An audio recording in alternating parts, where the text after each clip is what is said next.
Hello everyone, my name is Alex and welcome to Reid Studios. Today I want to talk about the latest synth by Cherry Audio, which is an emulation of the Minimoog, because of mainly two reasons. One is I really like what that company is doing, I have many of their synths. And number two, because it begs the question, do we really need another Minimoog emulation? So without further ado, let's go!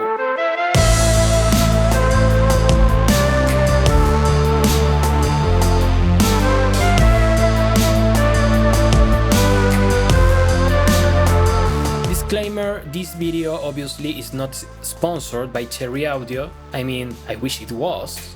I have almost 200 subscribers, Cherry Audio, you are missing out a really great opportunity. So, first of all, a quick overview. There's not much to say about the user interface because what do you expect? Is a Minimoog. It has everything a Minimoog has. You have 3 voices with 6 different wave shapes you can choose. Each one has 4 octaves and they even can act like a low frequency oscillator. Each voice has its own volume knob and its own switch for turning them on or off. You also have white and pink noise and an input volume where you can send sound by side-chaining it, or you can use it as a feedback knob which opens more possibilities for sound design. You also have your classic Moog filter with its resonance, or in this case emphasis, and the amount of modulation by the envelope. The envelopes don't have a release knob because the decay acts also like a release. You can put up to 16 voices of polyphony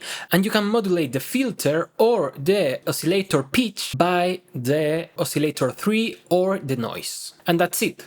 But the big question is, how does it sound? Well, you just heard it. The bass for the intro of my channel is originally made with the Mini V3 from Arturia, but for sake of this video I changed it for an instance of the Minimode with the same parameters as I got on the Arturia emulation. And for me it sounded pretty good. You may know the difference if you compare it, but it sounds really nice, it sounds fat, it has a crispy high end, and it has its own Moog spirit to the sound.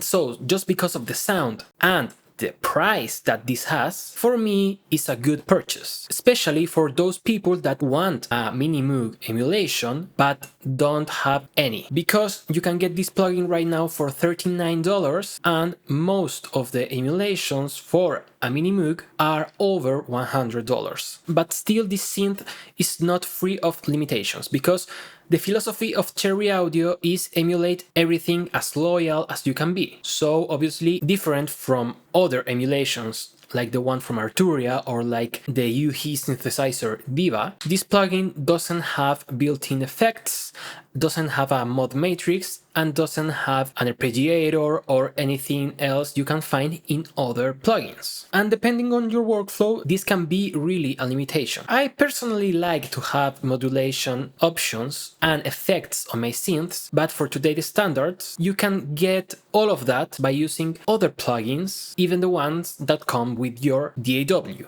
In this case, I'm using Bitwig, and in Bitwig you can have nice delays, you can have an arpeggiator, and I'm also using one of my favorite free plugins of all time, which is a chorus effect by Togu Audio Line, which is an emulation on itself of the chorus effect of the Juno 60.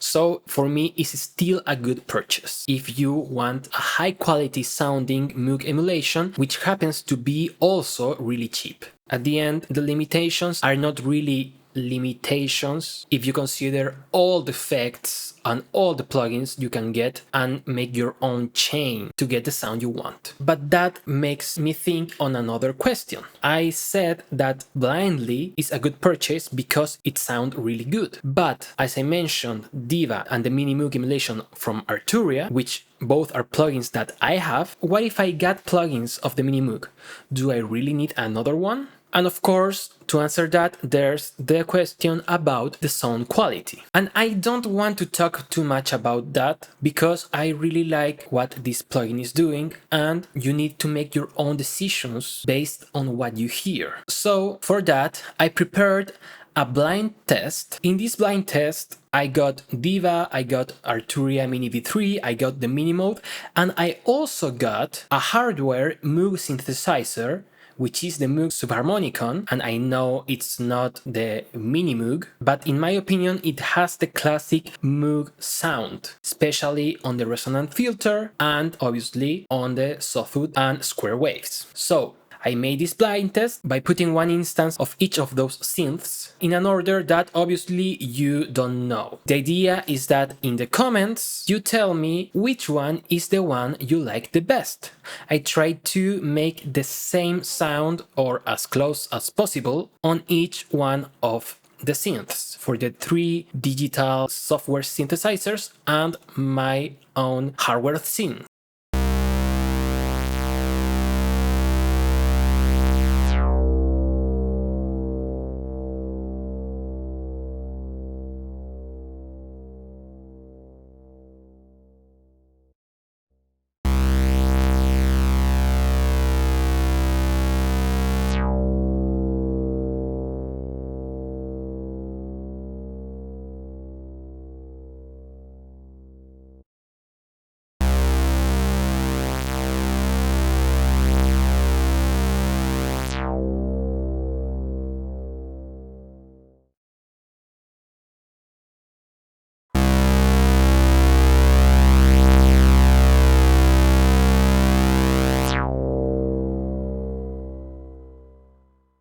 I think they sound pretty similar, but again, please tell me in the comments which one do you like the best, and also, if you want, tell me which one corresponds to which synth. We have A, B, C, and D, and remember, not in this order, but we have the Diva, the Arturia, the Minimode, and the Subharmonicon. I will be reading the comments, and as I said, next week I'm going to say the actual order of the sounds. This is so you can make your own decisions based on your ears and not on my opinion.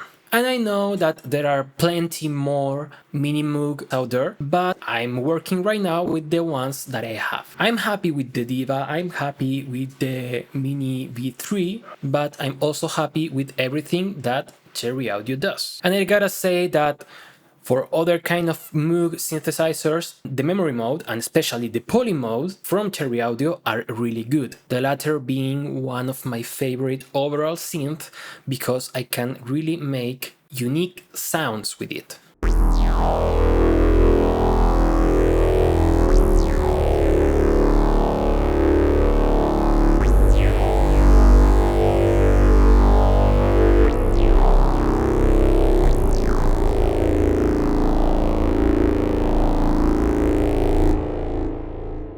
So, closing thoughts. Do we really need another Minimoog emulation? I think yes, for the reasons I already said. The price is really low and the sound is really good. For me, the difference in sound quality is on par with Arturia and it's really close to the quality of Diva.